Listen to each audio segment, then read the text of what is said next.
Gue baru aja nonton Squid Game Season 2, dan dalam waktu 1 harian, gue udah nyelesain semua episodenya. Nah, buat lu yang nonton juga, pasti lu tau lah ya, sampai segitunya loh, uang bisa mempermainkan nyawa setiap orang. Saling mengalahkan, saling bunuh-bunuhan, dan yang parahnya di sini adalah, uang dan permainan itu jauh lebih berharga daripada nilai-nilai kemanusiaan. Oke, ini menarik sih ya, kalau lu udah nonton series ini, pasti lu ngerasa ada kemiripan dengan kejadian-kejadian yang ada di dunia nyata ya. Kondisinya, analogi permainannya, ataupun karakter-karakter dari setiap orang-orangnya. Di Squid Game ini, semua itu harus berjalan sesuai dengan apa yang diinginkan oleh para si penguasa. Mereka membuat pasal, mereka membuat aturan, dan mereka membuat permainan yang pada akhirnya akan banyak orang-orang yang gugur. Itu yang mereka mau. Ya oke sih ya, sebenarnya kita juga di dunia ini sedang dalam sebuah permainan ya. Cuma ya bedanya, di sini kita nggak bisa saling bunuh-bunuhan secara terang-terangan. Di dalam series ini, yang terlibat dalam sebuah permainan itu rata-rata orang yang kehidupannya penuh dengan penderitaan ya. Paling banyak itu karena terlilit hutang. Sisanya ya kecanduan judi, bangkrut, konflik, dan masalah lain yang akibatnya membuat mereka itu merasa tidak berharga, merasa putus asa. Ketidakadilan sosial dan ekonomi itu paling dibenci oleh orang yang lemah, oleh orang yang miskin. Tapi ketidakadilan sosial dan ekonomi itu sangat-sangat disukai oleh sekelompok orang-orang yang berkuasa, oleh sekelompok orang-orang yang mempunyai kekayaan yang luar biasa. Sama seperti kita hidup sekarang ini ya, seringkali kebijakan-kebijakan yang dibuat oleh para si penguasa ini selalu merugikan si lemah, selalu merugikan si miskin. Ya memang hidup ini tuh didesain untuk tidak ada kesetaraan dalam hal sejahtera. Dan orang yang berkuasa, sebenarnya mereka tuh punya sedikit ketakutan tahu. Kalau misalkan ada beberapa orang miskin ini yang sadar atau mencoba untuk bangkit dari kehidupan sulitnya, mereka tuh nggak suka tahu. Karena bisa aja itu mengganggu ke mereka punya tujuan-tujuan tertentu. Kita nggak tahu ya tujuannya itu apa. Dan kita juga tahu lah ya, orang miskin itu jauh lebih banyak populasinya daripada orang yang kaya. Apalagi orang yang kaya raya ya. Pernah dengar nggak sih, 1% orang paling kaya yang ada di dunia ini, itu bisa menguasai lebih dari 45% kekayaan global. Nah, gue menduga-duga nih ya, jangan-jangan di Squid Game ini, itu sebenarnya orang-orang yang gabut aja ya. Bisa jadi mereka itu adalah bagian dari 1% orang paling kaya di dunia. Mereka bikin permainan cuy ya. Balik lagi ke Squid Game ya, sebenarnya aturan yang di permainan ini cukup adil tahu. Ingat nggak, ada pasal yang menyebutkan bahwa permainan akan diberhentikan jika mayoritas pemain memilih untuk tidak melanjutkan permainan dan masing-masing mendapatkan hadiah. Nah tapi para penguasa ini tuh tahu nggak segampang gitu untuk mereka berhenti bermain. Mempermainkan orang yang bermental miskin itu gampang banget. Tinggal tunjukin aja apa yang bisa menjadi solusi dari setiap permasalahan-permasalahan hidupnya. Nah, maka ditunjukinlah hadiah yang lebih besar. Kasih harapan lebih, bangkit lagi gairahnya, dan akhirnya mereka lanjut untuk melanjutkan sebuah permainan. Makanya jangan heran ya, di dunia nyata ini, orang-orang yang bermental miskin itu mudah sekali dipengaruhi oleh uang. Ini mental miskin ya, bukan kondisi yang miskin. Karena ada juga orang yang kondisi hidupnya miskin, tapi tetap jujur, imannya kuat, taat ibadah, tidak sombong ya. Sementara orang-orang yang hidupnya udah lumayan enak, punya uang yang cukup, tapi tetap aja masih rakus, masih nafsu terhadap uang. Biasanya yang suka disuap tuh ya, harusnya orang-orang kayak gitu tuh disuruh main aja di Squid Game supaya ditembak ya. Balik lagi di kehidupan nyata ya, dengan adanya sistem hutang berbunga, perjudian, dan apapun yang bisa meyakinkan si miskin ini supaya bisa mempunyai harapan hidup yang lebih baik. Walaupun padahal ya, itu justru adalah sebuah perangkap tahu. Perangkap supaya mereka taat aturan, supaya mereka tetap melanjutkan permainan dengan pola pikir yang sama, dengan status sosial yang sama, dengan kondisi yang sama, dengan kemampuan yang sama. Nah itu adalah bagian dari rencana ketidakadilan sosial dan ekonomi ya. Orang-orang di atas tuh pasti tahu lah ya, apa yang orang miskin butuhkan dan apa yang orang miskin tidak akan dapatkan. Makanya jangan heran ya, kalau orang miskin dan orang bodoh itu akan selalu dipelihara.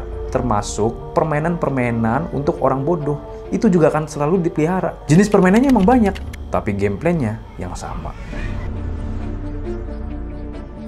Di dalam Squid Game, para peserta harus bisa bersaing dalam permainan yang beresiko tinggi untuk bisa mendapatkan hadiah yang sangat-sangat besar. Bahkan sebelum permainan pun, para peserta harus waspada. Karena bisa aja dari kawan berubah menjadi lawan, tiba-tiba menyerang. Di dalam dunia nyata pun juga sama ya, kita hidup dalam sebuah kompetisi. Waktu sekolah aja kita harus bisa bersaing untuk mendapatkan ranking terbaik. Pada saat cari kerja pun kita juga harus bisa bersaing. Dan untuk mendapatkan sebuah kekuasaan, kita juga harus bisa bersaing ya. Apapun caranya, mau cara yang baik atau cara yang jahat, itu adalah sebuah pilihan. Bertahan dalam sebuah permainan untuk mendapatkan sebuah tujuan, itu hanya ada dua cara ya. Cara yang baik dan cara yang jahat. Kalau di dalam Squid Game, mereka nggak peduli, bahkan dibiarin aja kan ketika saling bunuh. Tapi ya tetap aja ada batasannya, karena kalau semua orang melakukan cara yang jahat, permainan jadi nggak seru. Dan ini malah justru menimbulkan bahaya kekacauan. Nah, agak-agak mirip di kehidupan nyata ya, walaupun kita juga tahu lah ya, melakukan cara yang tidak baik, itu pasti ada hukumannya. Nah, tapi tapi tidak berlaku untuk semua orang. Dan orang yang mempunyai kekuatan pasti akan mendapatkan perlakuan yang berbeda. Dari kecil kita udah diajarkan ya, jangan lakuin ini nggak baik, ini dosa ya. Tapi begitu kita dewasa, kok justru orang-orang yang pinter ini, orang-orang yang punya banyak duit ini, mereka malah melakukannya. Ya karena mereka sadar, tidak ada keberanian yang bisa dilakukan oleh orang yang lemah untuk melakukan tindakan yang jahat. Kecuali memang nekat ya. Contoh, maling motor, ketangkep, digebugin, mati. Nah itu, resikonya. Sedangkan orang yang punya kekuasaan, ya mereka berani aja. Selama mereka punya bentengnya, selama mereka berada di tempat yang lemah. Gak apa-apa, lakuin aja. Gak masalah, dosa sama belakangan, gak kerasa ini kan. Mereka gak bakal peduli dengan hukuman yang ada di tempat lemah ini. Karena mereka tahu, hukuman ini hanya akan berlaku kepada orang-orang yang lemah. Jadi apakah dunia ini adil? Ya adil. Buktinya, Song Ji-hoon yang keluar sebagai pemenang di Squid Game ini, dari awal dia melakukannya dengan cara yang baik, dengan strategi, dengan sangat hati-hati. Dan dari setiap permainan yang udah dia lewati, pasti ada faktor keberuntungannya juga. Bermain dengan cara yang baik, di antara beberapa orang yang licik, pasti ada kesempatan menang juga kok. Walaupun pada akhirnya ya, harus berani memilih antara mengorbankan atau menjadi korban. Nah, satu langkah lagi untuk menuju kemenangan harus dilakukan dengan cara mengalahkan kawan. Dan itu salah satu kunci untuk memenangkan sebuah permainan ya. Di politik udah banyak kan kayak gini.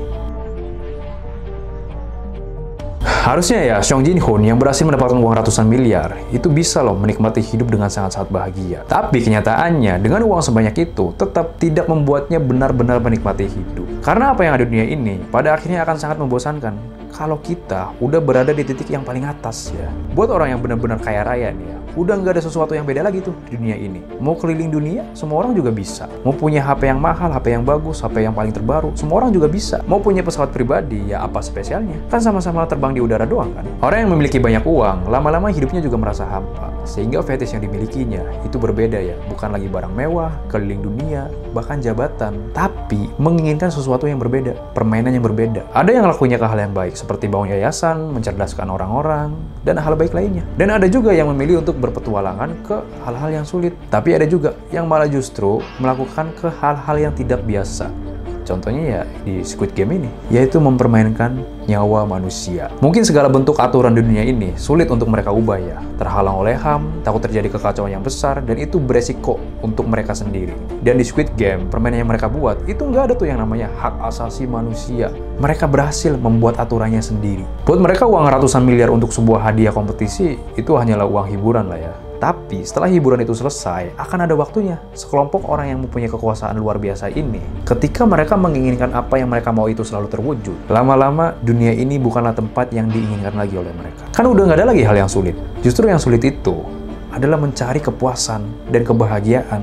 Ini sama kayak orang yang selalu dikasih makan terus-menerus ya. Lama-lama juga muntah kan. Menjadi si miskin, menjadi kelas menengah, bahkan menjadi kaya raya, semuanya juga masih bisa melakukan satu hal yang sama, yaitu keserakahan. Sifat manusia selalu menginginkan yang tidak terbatas, dan apa yang ada di dunia ini, itu sangat terbatas.